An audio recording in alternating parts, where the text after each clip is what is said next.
कालीन कथा निर्वाण घेण्यास नकार. भगवान बुद्धाच्या काळात अनेक घटना घडल्या.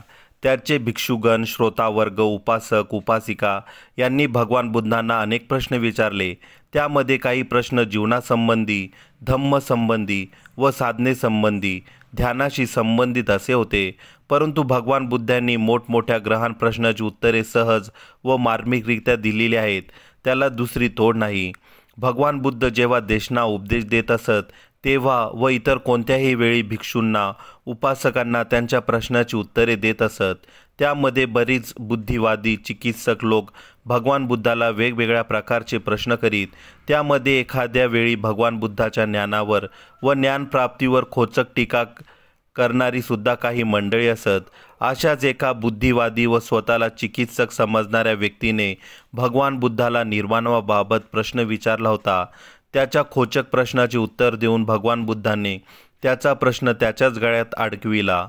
एकदा भगवान बुद्धाची देशना संपल्यावर असाच एक बुद्धिवादी व्यक्ती भगवंताजवळ आला व त्याने तर्कयुक्त भाषेत भगवान बुद्धाला प्रश्न विचारला. तो म्हणाला, "भंते, आपण देशना देऊन खूप मेहनत करतात, लोकांना कळकळीने धम्म समजून सांगतात, तरी लोक सुधारत नाही.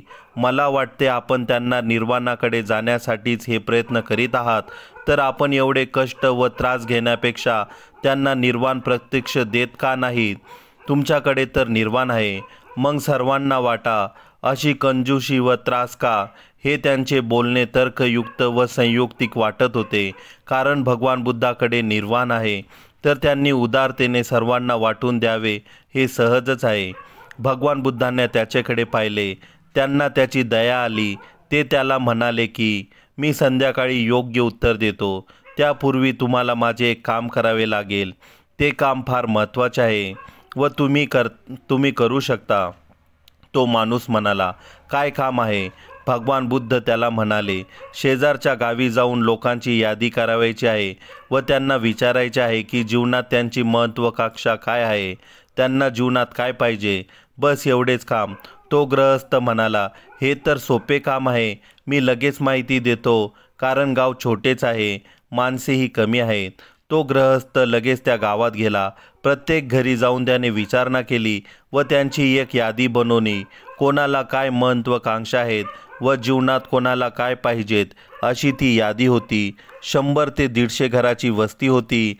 तरीही त्याला सायंकाळपर्यंत खूप मेहनत करावी लागली, कारण प्रश्न लोकांच्या जीवनाचा होता, त्यांच्या महत्त्वाकांक्षेचा होता. त्यामुळे प्रत्येकाने सारासार विचार करून उत्तरे दिली होती. तो गृहस्थ सायंकाळी यादी घेऊन भगवान बुद्धाकडे आला. त्यावेळी भगवान बुद्धांनी विचारले, "काय काय घेऊन आलात?" त्या व्यक्तीने सांगितले, "त्यांच्या आकांक्षा व इच्छाची एक मोठी यादीच आहे." तो वाचून दाखवू लागला. त्यामध्ये कोणाला राज्य पाहिजे, कोणाला मोठे पद पाहिजे, कोणाला मान सन्मान पाहिजे, कोणाला धन संपत्ती पाहिजे, कोणाला सुंदर स्त्रिया पाहिजे, कोणाला दीर्घायुष्य पाहिजे, कोणाला सुख पाहिजे. तेव्हा भगवान बुद्धाने त्याला विचारले, "यापेक्षा वेगळे कोणी काही मागितले का? असेल तर सांगा." "यापेक्षा वेगळे कोणी काही मागितले का? असेल तर सांगा." "नाही भगवान, ही सर्वांचीच निर्णायक उत्तरे आहेत." भगवान बुद्ध म्हणाले, "तुम्हीच त्या गावचे, तर तुमचे नाव यादीत आहे का?" तो म्हणाला, "होय." भगवान म्हणाले, "तुम्हाला काय हवे आहे जीवनात?" तर त्याने सांगितले, "मला खूप आयुष्य लाभावे ही माझी इच्छा आहे." तेव्हा भगवान बुद्ध त्याला म्हणाले, "या यादीमध्ये तुमच्यासकट कोणीतरी मला निर्वाण पाहिजे असे म्हणाले का? त्यांनी तशी इच्छा व्यक्त केली का?" तो म्हणाला, "नाही भगवान, तसा एकही व्यक्ती या गावात किंवा यादीत नाही." तेव्हा भगवान बुद्ध म्हणाले की, "तुमच्यापैकी कोणालाही निर्वाण पाहिजे नाही, तर मी जबरदस्ती कसे देऊ शकतो? स्वतः तुलाही निर्वाण नको आहे, तर जबरदस्ती कसे देता येईल? तो तर जुलूम होईल. सकाळी तूच मला निर्वाणाबाबत प्रश्न विचारला होता, परंतु आता हे सिद्ध झाले की निर्वाण घ्यायलाच तयार नाही, तर कसे द्यावे? निर्वाण ही परम स्वतंत्रता आहे. ती जबरदस्तीची अवस्था नाही. ती लादल्या जात नाही. परतंत्रता लादल्या जाते, स्वतंत्रता लादल्या जात नाही. कोणत्याही व्यक्तीला जेलमध्ये टाकता येईल, परंतु त्याला जीवनमुक्त करता येत नाही. मुक्ती ही आंतरदशा आहे. तू ज्या बाबी यादीत लिहून आणल्यात त्या सर्व भौतिक दशा आहेत, ज्या निर्वाणाला बाधक आहेत.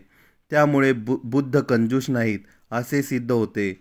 बुद्ध तर सतत वाटत असतात, निर्वाण घेणारे नसतात. येथे धनाचे भिकारी, पदाचे भिकारी आहेत, पण सत्याचा अधिकारी, सत्य शोधणारा कोणीच नाही. त्यामुळे बुद्ध सतत देशना करीत असतात, जेणेकरून निर्वाण घेणारे कोट्याधीश भिकारी तयार व्हावेत. हा उपदेश भगवान बुद्धांनी त्या माणसाला केला.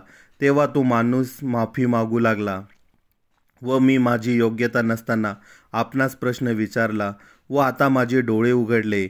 मला आपण भिक्षू संघात सामील करून घ्या. मी निर्वाणासाठी नक्कीच प्रयत्न करीन. असे म्हणून त्यांनी भगवान बुद्धाकडून प्रवर्जा घेतली व भिक्षू झाला. साधू साधू साधू.